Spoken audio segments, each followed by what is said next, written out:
So, hello guys. Ay, sorry para sa pusod ko kasi natanggal ni isa. Ano kayo lumalaban sa buhay na ganyan, nag-iisa kayo. May minsan sir, nag-ano lang po ako. May minsan kasi nung yung ampaw na minsan wala, may minsan mayroon. Sorry pala Pag sa walang paninda, naggagawa ako ng paraan. Bibili ako ng stick bread, nagtitindaw ako kung saan ko lang ng 1 kilo. Mami, Ang isang balo. nanay, magkano ba po ang Mapipili tayo renta ng niyo po dun sa tinutulugan niyo? kasi shishit lang natin bago lang to. 30. 1,500. Ganun kalaki. Alam ko kung sino may-ari niya, kung may-ari niya, baka pag-libre ko na paalisin ko muna yung nandito sa baba, ilipat ko sila yan. Kasama po ba yung kuryente at tubig sa 1.5? Ay, iba pa Ano, yung ano bahay siya? ng pag, yung Itong shade siya. pero well, yung ilaw Itong naman. nandun. Ano lang, nagtitindaw ako, 120 na lang po ang isang buwan. Kaya patay ang Dati ilaw. nag-200. Kaya mo ba yung pinagbabayad mo dyan sa upa araw-araw? Yun nga po, sir, mahirapan ako ngayon dahil sa mahirap ang hanap buhay ngayon. Kaya ngayon, minsan walang tinda, hindi siya makapag-stock ng paninda niya. Gawa ng dinadaga daw. At ngayon naman, kung kukuha kayo na, hahango kayo ng panibago, wala naman kayong puhunan. Nakita niyo hindi. Yun nga po, sir, walang puhunan, sir. Hindi siya tumitikit sa table. Ngayon, Tapos, ngayon wait natin magpapasko, yan. gusto niyong kasama.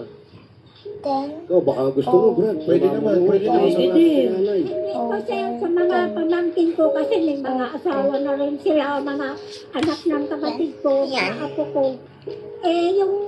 Yung sinama ko daw sa pag-upa, hindi naman sa akin nag-ano kasi ako daw, red. sobra daw pa, tawag nito. Ito naman. Kung anong tawag Alat. dito eh. Hindi, Green na-stick blue pa ata. daw ako na hindi. Mas Ay, lang strict po ba kayo?